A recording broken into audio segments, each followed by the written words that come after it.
another story, memories of the Columbia Gorge area.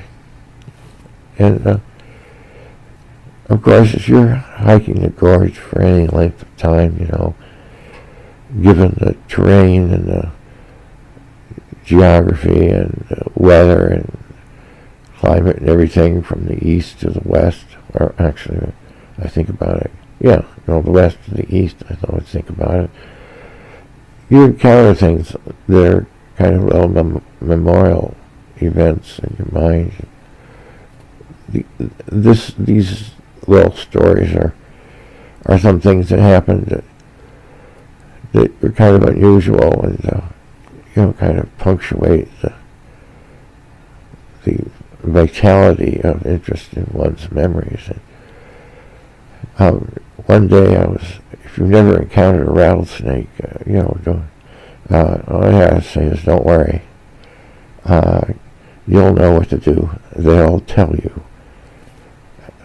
They don't speak English, but they speak a universal language that you will understand very clearly. And there's a train railroad that runs on both sides of the gorge, right next to the river.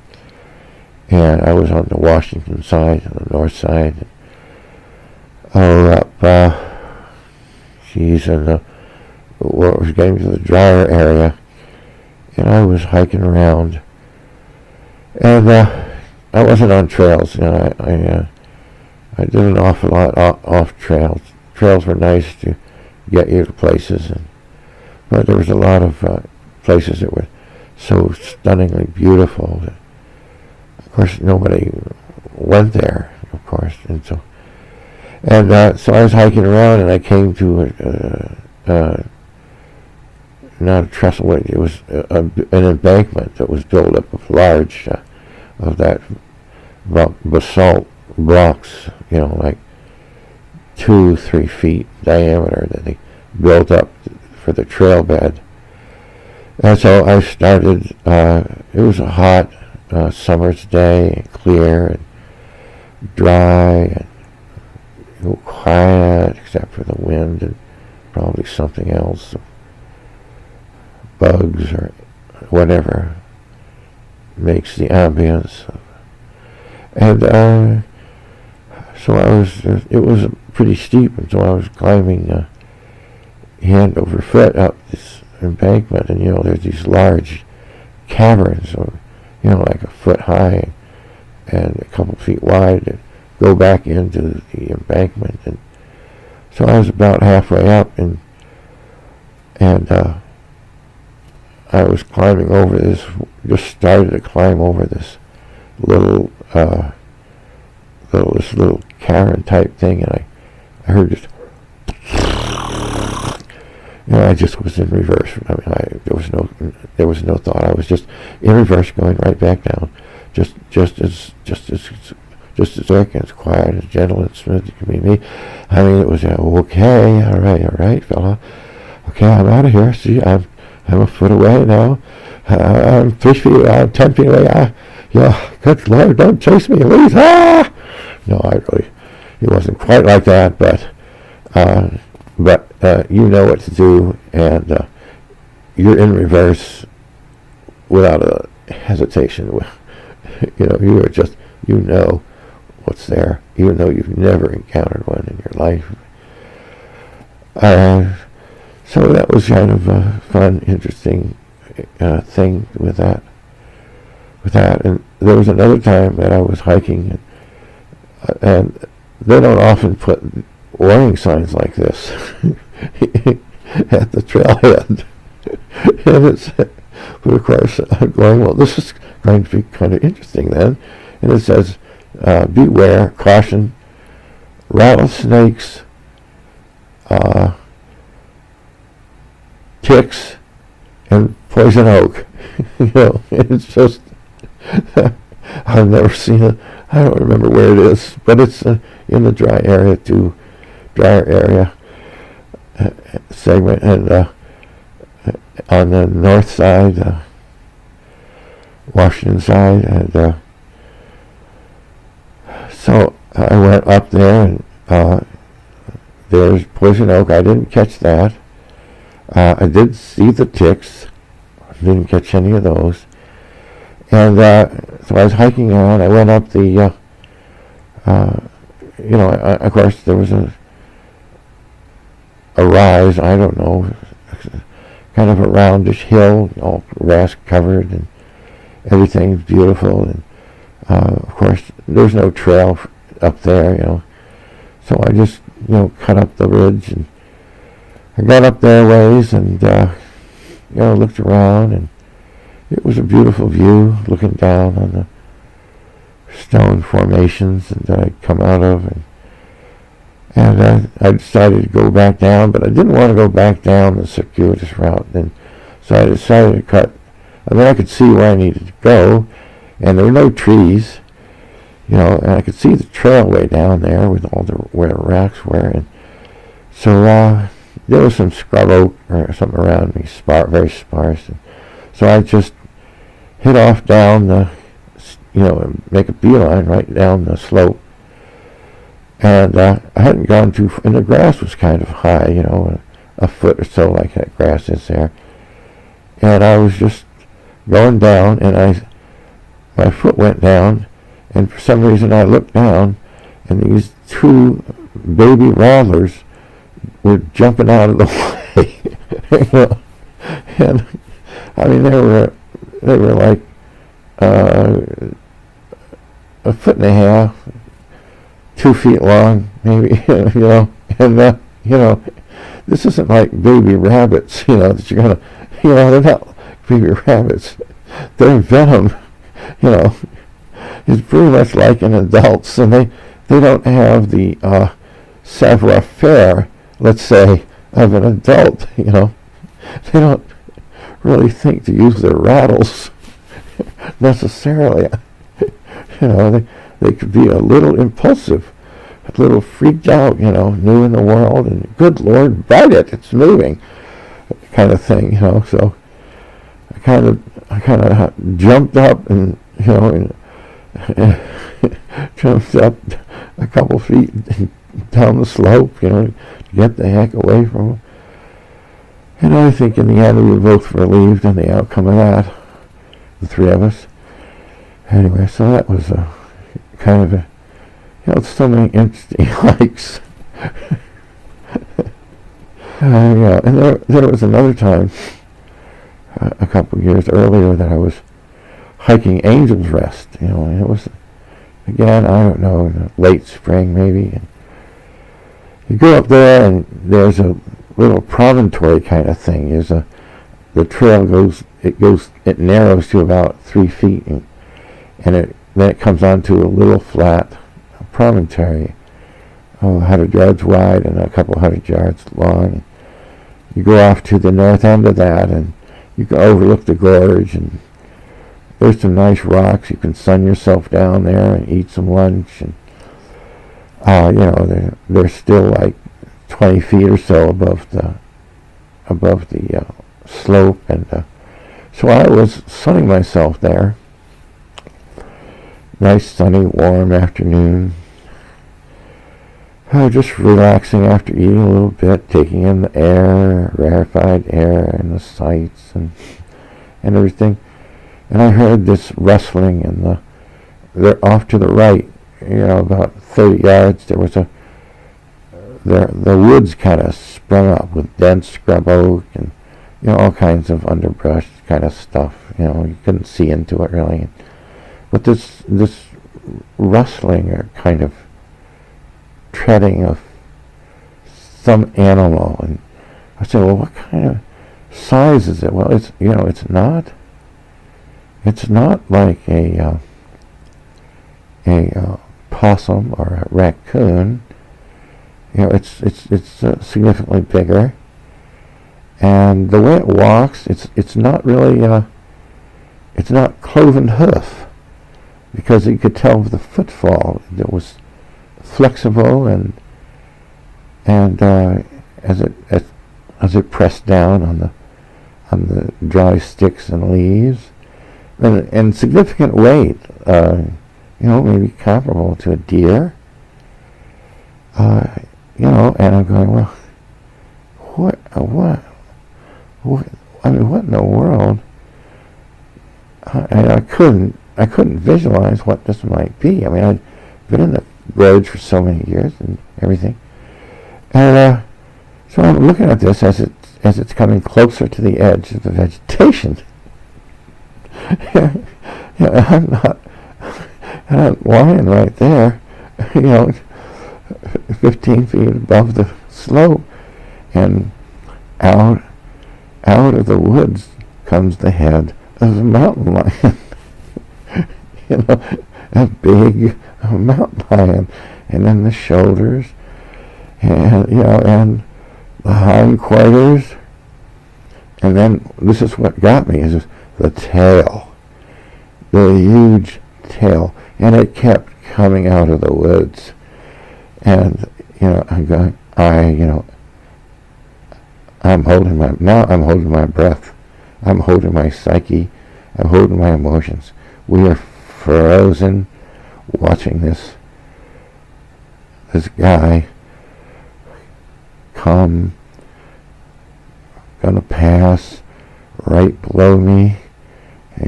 He's not looking up, he's just kind of going along, and then he's right below me. I'm looking down the top of his head, and I'm thinking, Sean, this is not the zoo. This is not a zoo. And actually, I only thought that once, and then I shut up even to myself, thinking to myself.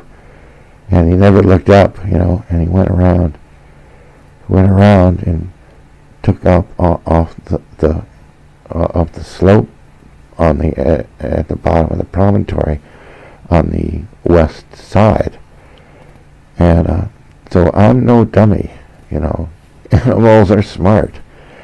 He didn't look up, but these guys make their living by being aware of edibles. And you see, he's headed in the direction of that isthmus, what do you call it, that 3-foot wide connection that it goes for about 15 feet between the promontory and the rest of the mountain there. So I'm packing up my stuff, and I'm going to get to the promontory before this path area, before he does, because I don't know if he might have lunch in mind, thinking, he would get to that, come on to the little plateau there and have me cornered, right? So you don't want to underestimate,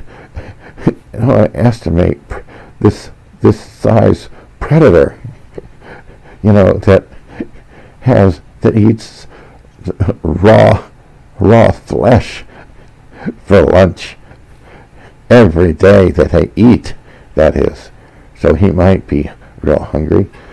So I just sprint, and I get there. The way he's going, he's not gonna. I would beat him, but then I don't know where he is. See, because that trail back, it loops around and goes right over the place he's going, if he's not going back to the promontory at Angel's Rest. So I pick up some good sized stone, like you would put on a stone axe, put them in my pockets, and I pick up a good sized club stick, that I can wield, and I am quietly and but intently, not running, no, not running, but making definite progress,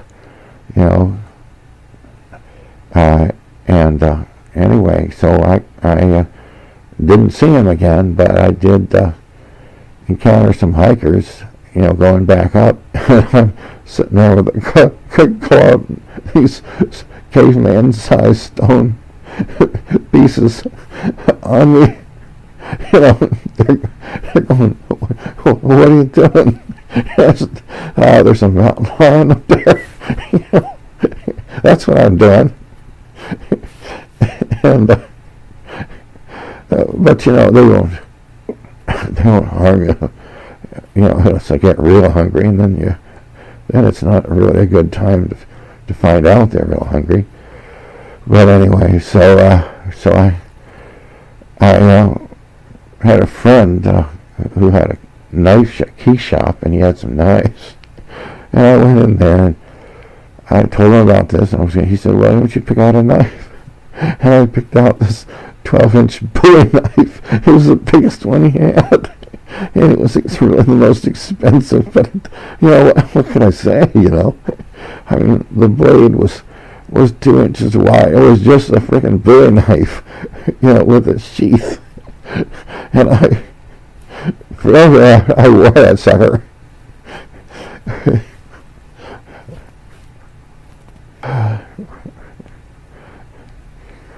And then there was another time, and this was not the brightest idea, but none of these ideas were the brightest ideas. But something that have this nature, but it's a calculated risk. It's not just an outlandish, irresponsible risk. It's just, it's like a cat. You make a calculated risk.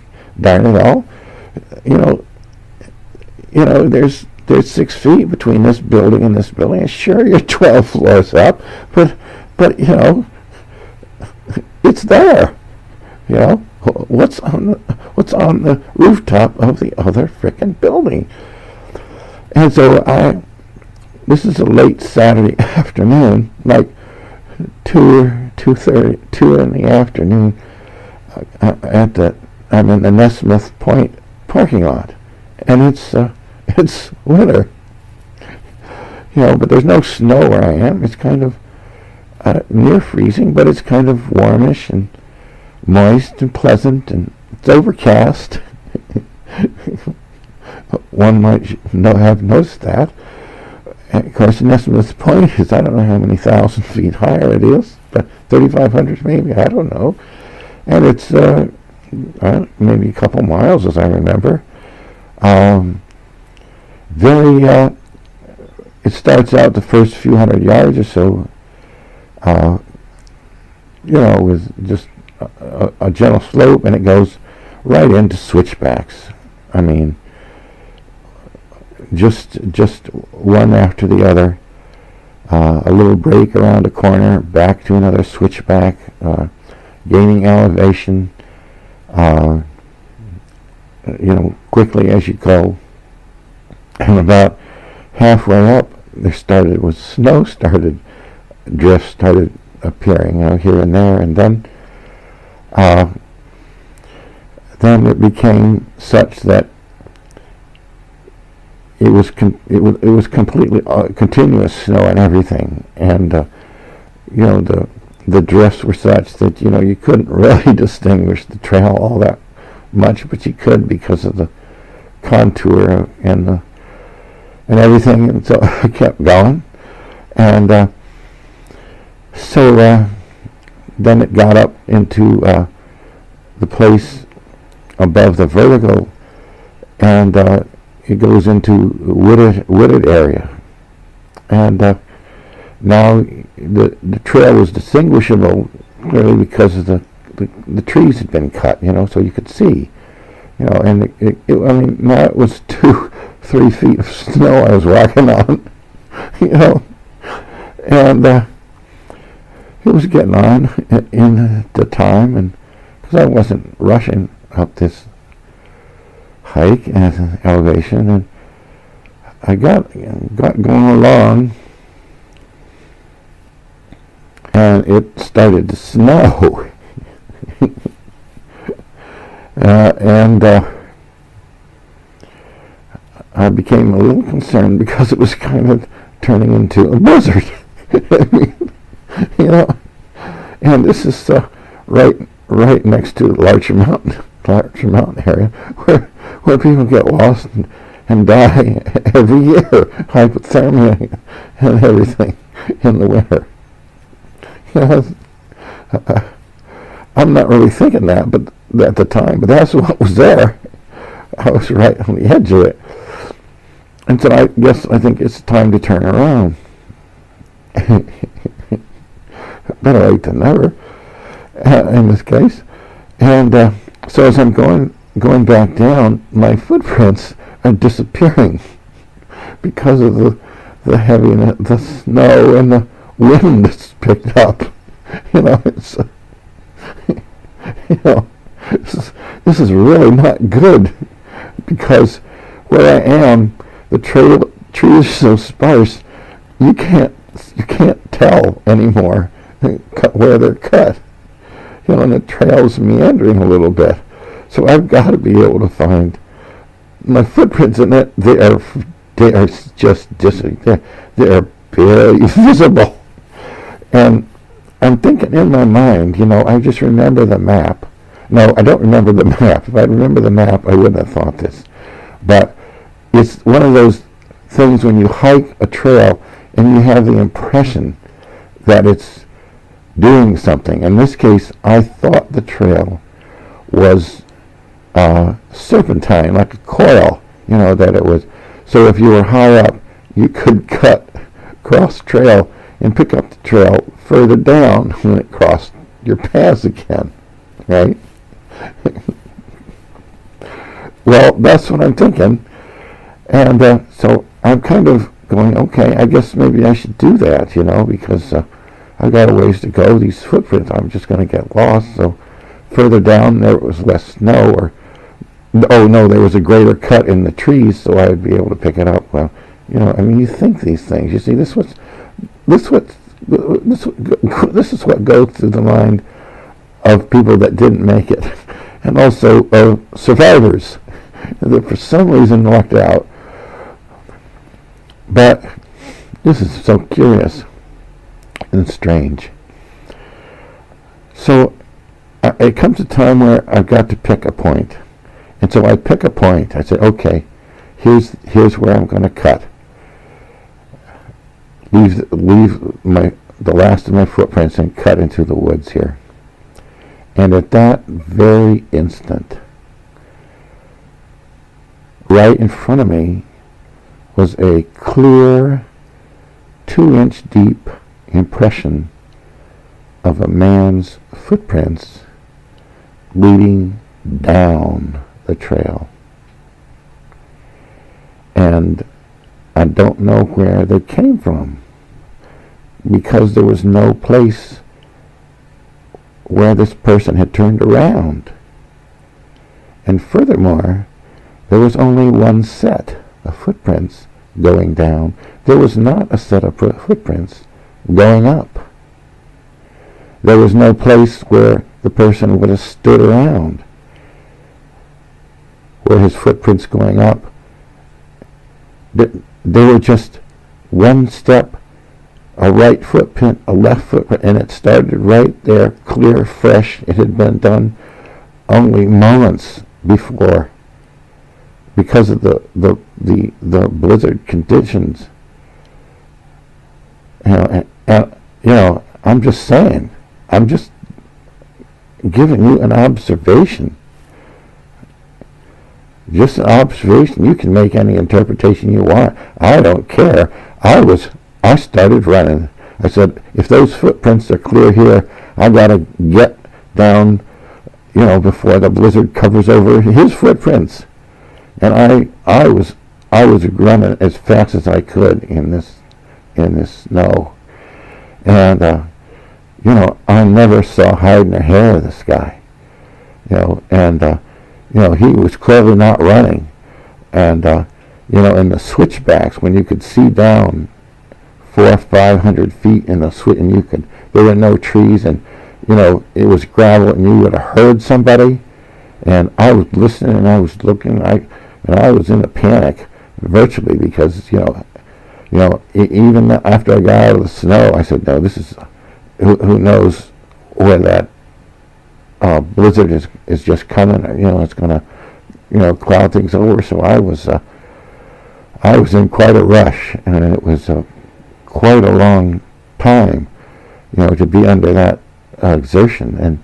But I never heard or saw any evidence of the guy. And I got down to the parking lot, and it was just like I'd left it, just quiet and still, no sign of anybody. And there had been no sign of anybody when I arrived at 2 or 2 or whatever it was in the late afternoon.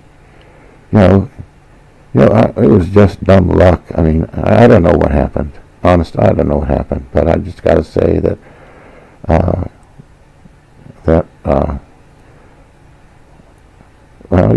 it was just, it was a stupid thing. I mean, it was just totally a stupid thing to have done. But, in my behalf, I just got to say, it was stupid. And there was not, I don't really learn very fast. I don't know that I ever did learn this. I was with my wife, and it was when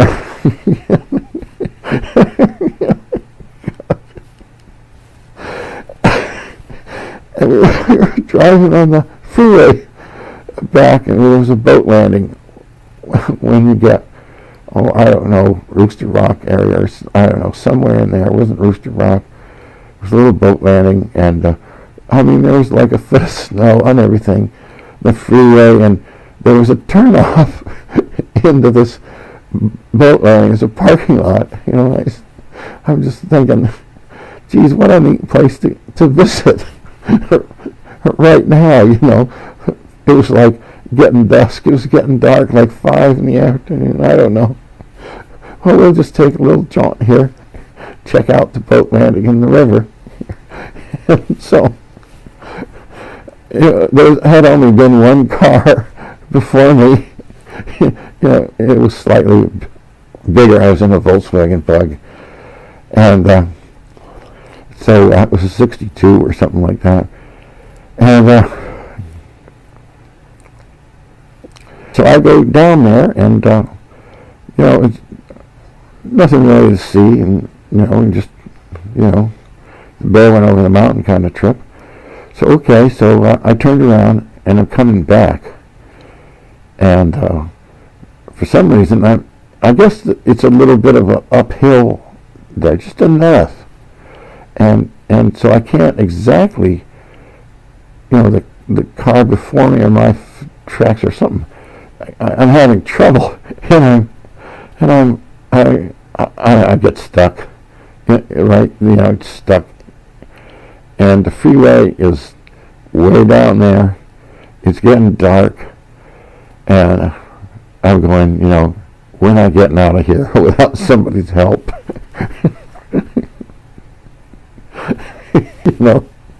It's getting dark. Who's gonna see us, etc., etc. One of those things that when you're in the Gorge, there's a freeway, but you go 10 yards off the freeway and you're on your own, friend.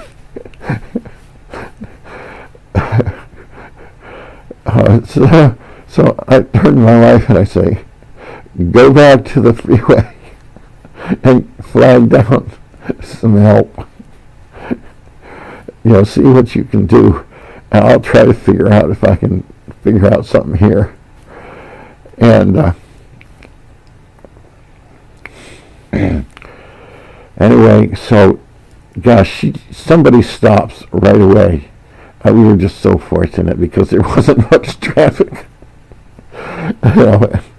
And she comes back with a shovel, or maybe it was a plastic garbage pail, some kind of size, so we could scoop out the snow to get us back to some tracks where we would have traction.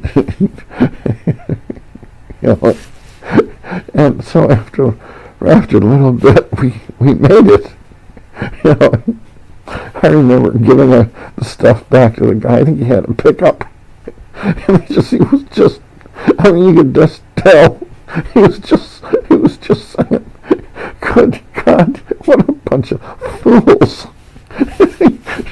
that I've encountered tonight.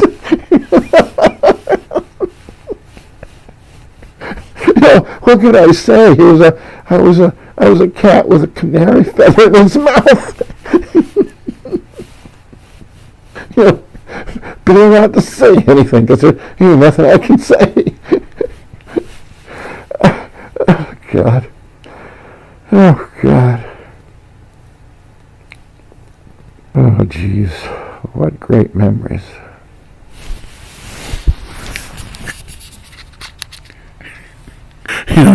You almost lose your life on how many occasions. And then you say, God, what great memories. You're talking to an addict. Don't bother. Don't bother. Don't bother with me. I'm happy. If I can just get my fix this coming weekend, I'll be at the Columbia Gorge.